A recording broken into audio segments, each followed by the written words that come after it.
കള്ളെന്തായാലും society കൊടുക്കണ്ടേ? പിന്നെ കൊടുക്കും. അതിനെ കുറിച്ച് നമുക്ക് കൂലങ്കക്ഷമായിട്ട് ചിന്തിക്കണം. ജോസ് എത്തി.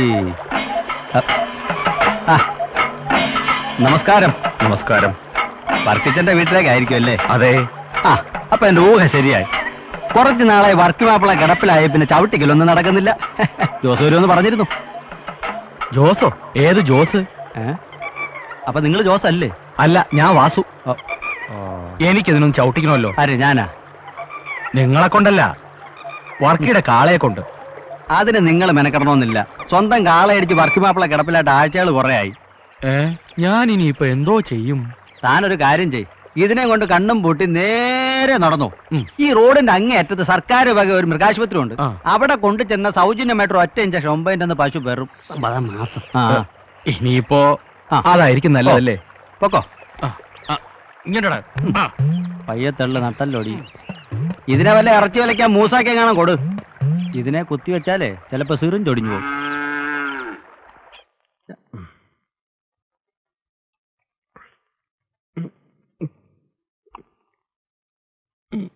കുട്ടപ്പേട്ടനോ?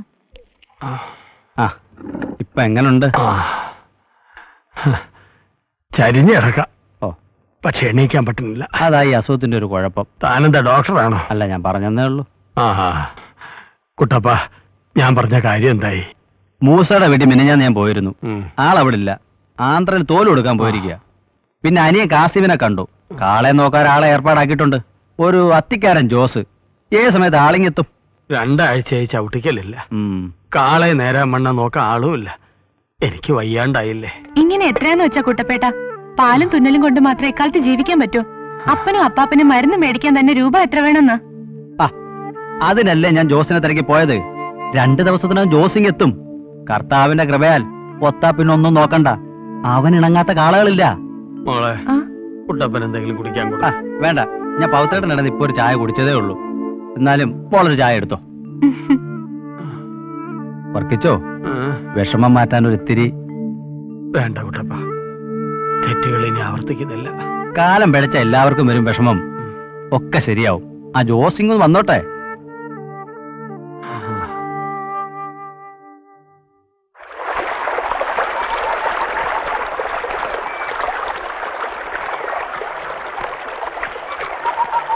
എന്താ മീൻ പിടിക്കുക? വർക്ക് മാപ്പിളുടെ വീടേതാ? അവൻ അവിടത്തെയാ.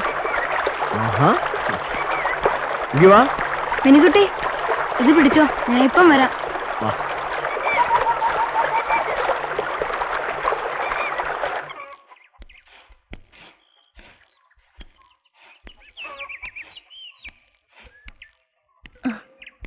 ആരാ മോനെ ഇത്?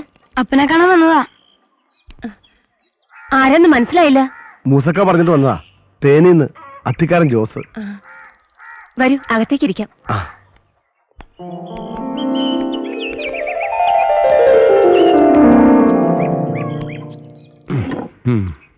എഴുന്നേക്കാൻ മേല.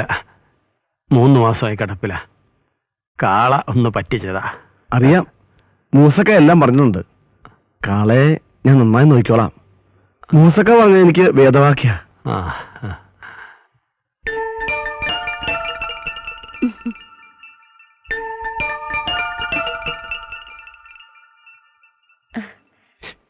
ഇത് ആലീസ്, മൂത്ത മകളാ. പിന്നെ ഇവളുടെ ഇളയതുങ്ങളാ. അപ്പാ, എന്റെ കാര്യം? ഇവൻ എന്റെ ഒരേ ഒരു മോന, തോമസ് കുട്ടി, ഇളയവൻ. ഞങ്ങൾ പരിചയപ്പെട്ടു വഴി വെച്ച്. പാവ, എന്നെ പോലെ. ജോസേ, എന്തോ? കാളയുടെ കാര്യം മാത്രം പോരാ, പറമ്പിലെ കാര്യങ്ങളും കൂടി നോക്കണം. വർക്കിച്ചൻ പറയുന്നത് ജോസ് ചെയ്യൂ. എന്റെ അപ്പം പുലിമടയിൽ തോമ എന്നെ ഒന്നേ പഠിപ്പിച്ചിട്ടുള്ളൂ, വിശ്വാസം. അത് പറ്റിയ വത്തിക്കാനിലെ പള്ളിയിൽ കത്തണ മെഴുകുതിരിയാണേലും ജോസ് ഊതിക്കെടുത്തും.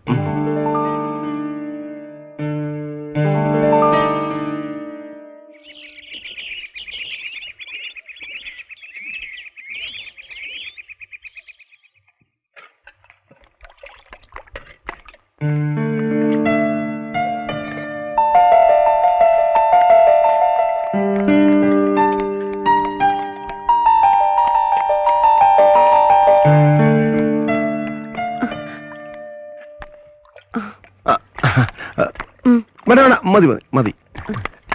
എടി കറി എന്തെങ്കിലും ഇറക്കി വെച്ചിട്ടേ ആ പിള്ളേരുടെ തുണിയെടുത്ത് നനയ്ക്കാൻ നോക്ക്.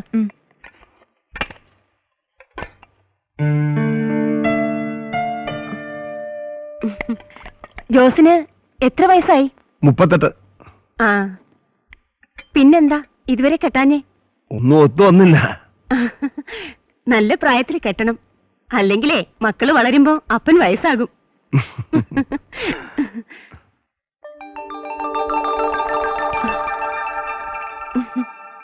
ഇവിടെ ഞങ്ങളുടെ നാട്ടിൽ നിന്ന് കെട്ടുന്നോ?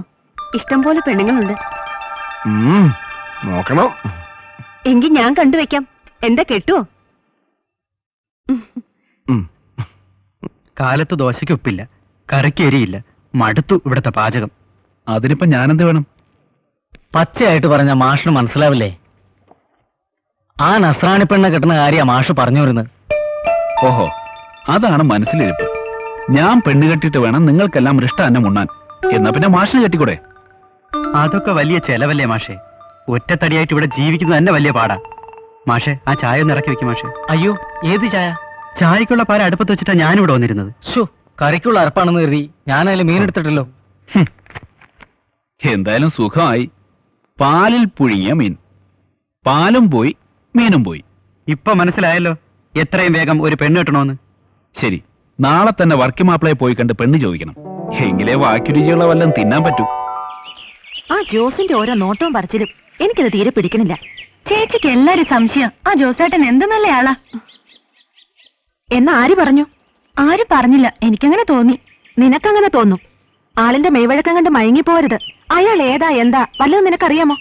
അതൊക്കെ എന്തിനാ ഞാൻ അറിയുന്നേ? ഞാനെന്താ അയാളെ കെട്ടാൻ പോവാണോ? കെട്ടാൻ പോണോണ്ടല്ലടി, പുറത്തു നിന്ന് വന്ന ഒരുത്തൻ അയാള്. നോക്കിയും കണ്ടും പെരുമാറണമെന്നേ ഞാൻ പറഞ്ഞുള്ളൂ. ചേച്ചി മെല്ലെ വാ, ഞാൻ പോവാ. ആ സാവിത്രി ടീച്ചർ പുതിയ സാരി വാങ്ങി അതിന്റെ മുന്താണി മുറിച്ച് തന്നിട്ടുണ്ട്. ചെന്നിട്ട് വേണം ഒരു ബ്ലൗസ് വെച്ചു കൊടുക്കാൻ. പോവാണേ.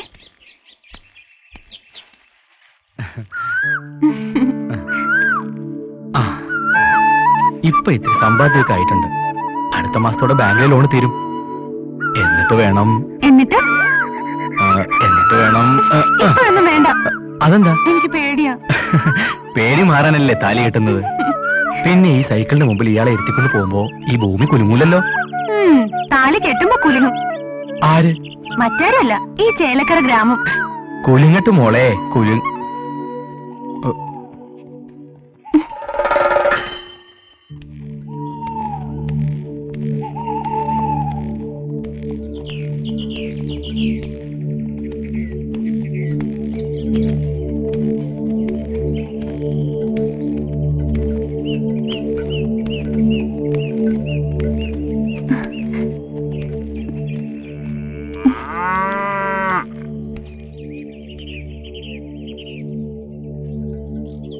എന്താ സോഫിയ?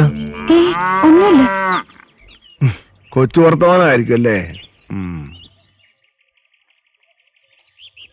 പറയാൻ ഞാൻ ആരുമില്ലെന്നറിയാം. എന്നാലും ഒരു ചേട്ടന്റെ സ്ഥാനത്തുനിന്ന് പറയാ. മനസ്സിലുള്ള സ്നേഹം വഴി വെച്ച് വിളമ്പിയ നാട്ടുകാരറിയും.